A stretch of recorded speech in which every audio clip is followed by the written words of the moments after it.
Good evening, and thank you for joining me today for this interview. This is a literacy interview, and basically, what we're going to be doing is talking about literacy and how you incorporate it within your workplace. Would you please start by stating your name, your teaching position, where you work, and your content area? Okay, well, thank you so very much for having me. My name is Miss Moore. I am a fourth grade educator with Orangeburg Consolidated School District, where I teach math and science. Thank you, Ms. Moore. Okay, our first question is what is your definition of literacy? My definition of literacy is pretty much the ability for students to be able to read, write, as well as comprehend what it is that they are reading and writing. Because oftentimes I found out that students can read fluently in some cases, but they're not comprehending what it is that they are reading. So, literacy to me is being able to do all three of those things combined. Thank you. Ms. Moore, as a young child, did you experience any struggles with literacy? If so, what were those struggles and how did you overcome them? I really did not have any main direct struggles with literacy, simply because my parents were very adamant about me getting my education. So, therefore, a lot of struggles that I could have had, they kind of nipped it in the bud before they even occurred. So, just to answer your question, I never liked to read at all. I never was a one that just loved to read. So that in itself was just an obstacle because my mother and father would make me read even when I did not want to read. But just to say have an overall obstacle with reading, I did not have that. However, I began to come up with a joy for reading. So that was pretty much overcoming that very childhood feeling of not wanting to read. Okay, thank you. How do you utilize literacy in your content area? Well, as already forestated, I am a math and science teacher. And it's funny you ask that because when I first started off teaching, I was just so strictly on math, science. So my partner, she was the ELA teacher. So for me, I just felt as though literacy came into the ELA instruction. So I didn't have to do too much with that on my end. But lo and behold, as I started teaching, more deeper into my career, I found out that literacy is encompassed within all four subjects. Pretty much literacy is just a way of life itself. So now I do utilize a lot of literacy in my content area. One thing for sure that I started was a reading nook in my room. So I actually have a reading corner with books that are math, because I'm still about math and science. So books that are math and science related only. So I literally went to our school library and I pulled books that were on fourth grade math and science level, and I have those in a reading corner now for my students to have access to it.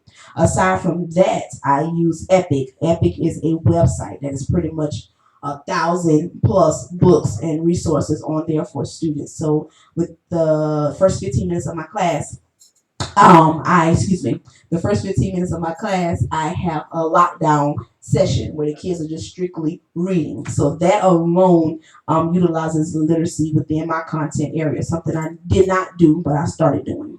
Yes. Thank you, Ms. Moore. How well do you know your students' literacy levels and what are their reading ages? What levels are they on? How well do you know their levels? Okay. The students take a star reading test. And because I started, thinking or realizing that literacy is important within my classroom, I partnered with my partner. So when my students take their star reading test, I will sit with her and figure out what their IRLs are. And that is their individual reading levels based upon their star reading reports. So from there, it literally breaks down the students' reading score. So I would know specifically what level each child is on. So I would usually figure that out. And then from there, when the students go to the library, I encourage them to also grab some math and science books that are related to or aligned to their reading subjects. Well, not their reading subjects, but their reading levels. Okay. Thank you, Ms. Moore. Excuse me. Our next question. What obstacles do your students face when it comes to learning math through literacy?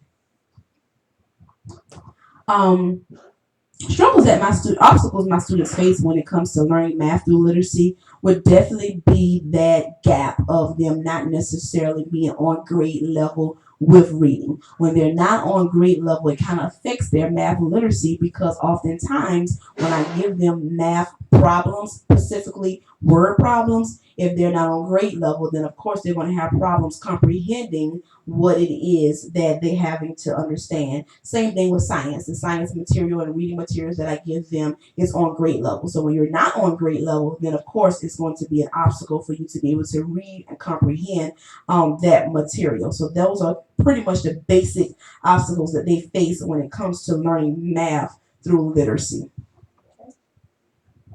Okay, Ms. Moore. So, what are some ways that you work with your students to help overcome those obstacles? Small groups really work. I feel like when you're working in small groups, kids get more of that one-on-one instruction, and you can really zone in on what their individual needs are. So what I do is I kind of break my students up within their individual reading levels, and I kind of work with them on their levels when it comes to those math problems. Another thing that I do also is help my students identify keywords and key terms within their math problems because that also helped them to determine what operation they're actually having to solve when they're doing those math problems. So those are, some ways I try to help them overcome those obstacles. Do you have any classroom displays that supports literacy? Yes, I have quite a few classroom displays, and like I said before, when I was all about math, math, math, I did not have a lot of displays, but I did not feel as though they were important. But as I started teaching more and learning more about how to reach my students, I realized that classroom displays are a necessity for the students. So I have started hanging different types of material to support the literacy within my classroom.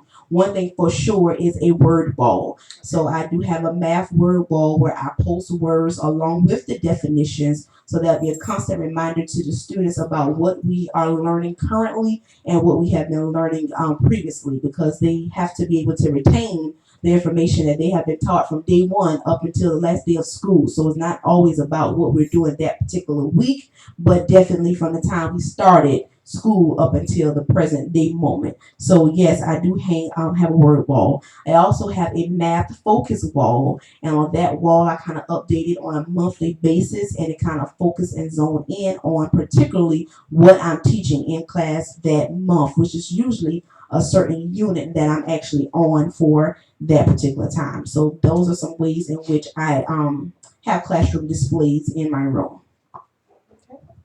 Thank you. So, excuse me. When it comes to the writings, could you explain the type of writings that your children do within the math content area? Yes, my students do have to explain themselves a lot in math.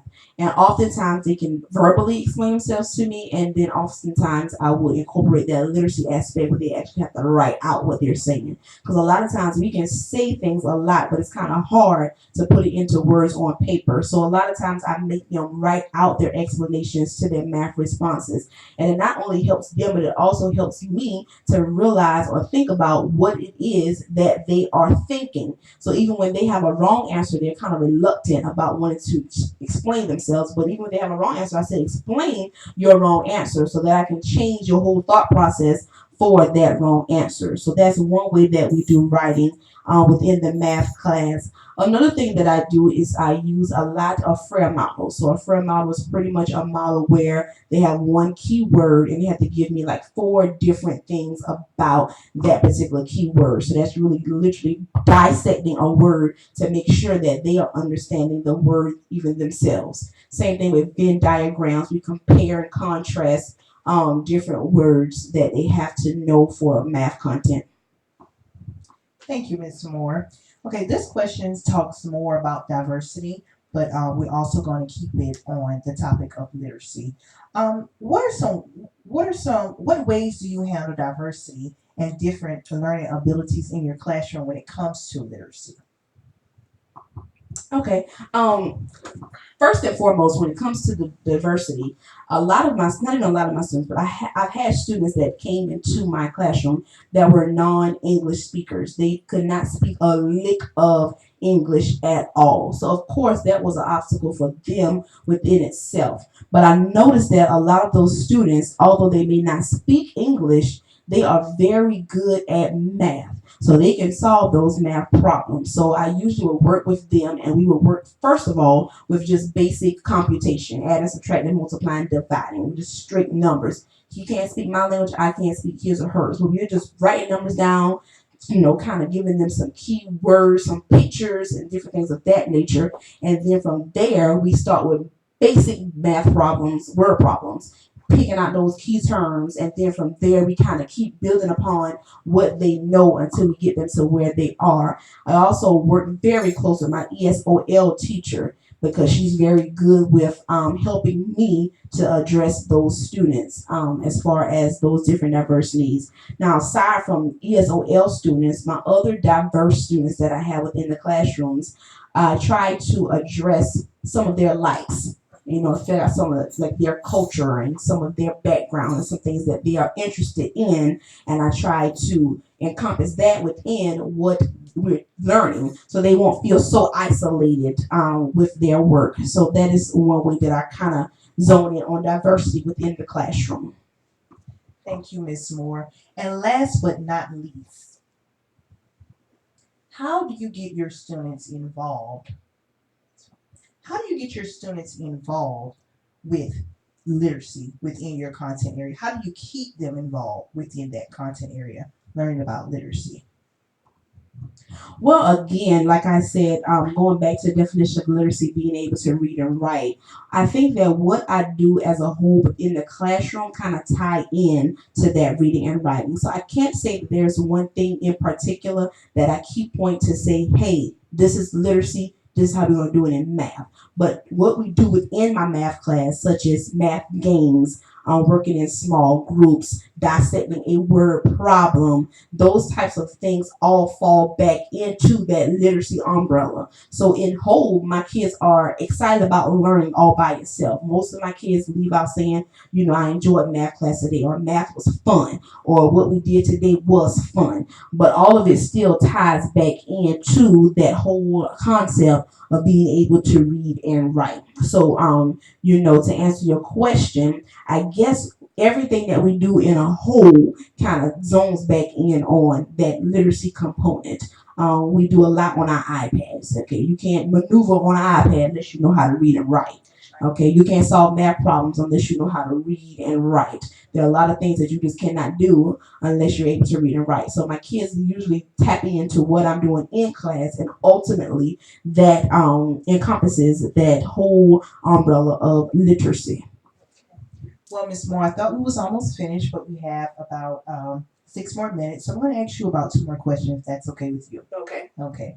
Um, so besides Epic, you talked about Epic. What would be some other tools and materials that you could use that actually incorporates literacy and math together? What are some maybe apps that the students can go on, or some programs that you are aware of? Okay.